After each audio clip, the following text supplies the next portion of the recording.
This is my cuddly girl Bo. She's a very old lady now and she gets a few extra treats and lots of extra cuddles.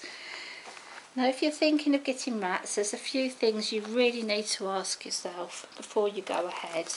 This is just really to make sure you're going to be able to care for the rat properly and prevent, you know, rats being rehomed, because there's so many that get rehomed after just a few months because people don't have enough time for them or can't afford them.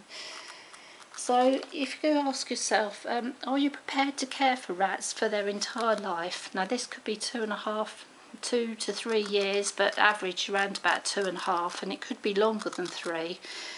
And do you have enough time to give the rats the attention they need? This is at least 1 hour a day of supervised playtime outside of their cage, plus extra cuddles and time to keep the cage clean. Don't you eat all of those, little Bo. Better take those away. Now, can you afford to keep rats? Because rats aren't cheap. They need a large, safe cage, lots of bedding, good quality rat food, treats, accessories, toys, and vet bills. Now, vet bills can be quite expensive and rats can get sick very quickly. So you need to check out your local vets before you get a rat.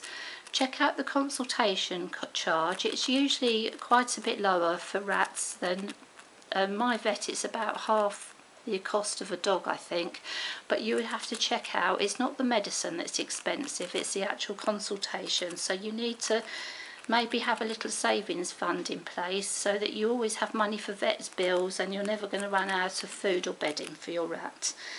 If you have any health problems of your own, would it make it difficult for you or impossible to look after rats yourself? It doesn't mean you can't have rats, it just means you need somebody who's prepared to help you on a regular basis. Because rats are brilliant company and they're wonderful therapy and they're just such sweet little companions. If you're at home a lot, they're wonderful because they don't have to be taken for a walk like a dog. And you can just have this really sweet little animal cuddled up on your knee. You're going to get fat. Not much chance of that with our Bo, she's too active. So let me just think what else we have to say. So I think the main thing, and it goes for all animals, are you prepared to put the needs of your animal ahead of your own needs or your own wants? So if you want to sit and read your new book for an hour, you should really see to your rats first and then read your new book. So it's just really, are you going to look after them? Not, you know, you're prepared to give up your own personal time to look after your rats. That's what I'm trying to say. And if you think that there's one more thing, very important. You must ask the person who owns the house, whether it's your parents or a landlord, if you can keep rats, because lots of people freak out about rats. They refuse to have them. So if you think you can provide a safe environment for rats, you have the time for them, you can afford them, then they're brilliant pets, affectionate, wonderful. I don't need to tell you how lovely rats are. If you're watching this, you probably love rats already and want to give them the best. So really, just one other thing to remember is that I don't consider anyone to be a rat expert. I think you need to listen to people who've kept rats for a long time.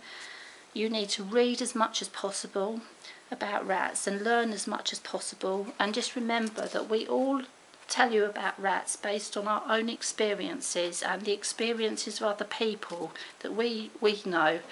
So you need to keep an open mind, listen to the advice, but be prepared to weed out anything that you think is not right or to ask another opinion. And I'd say never just listen to one person.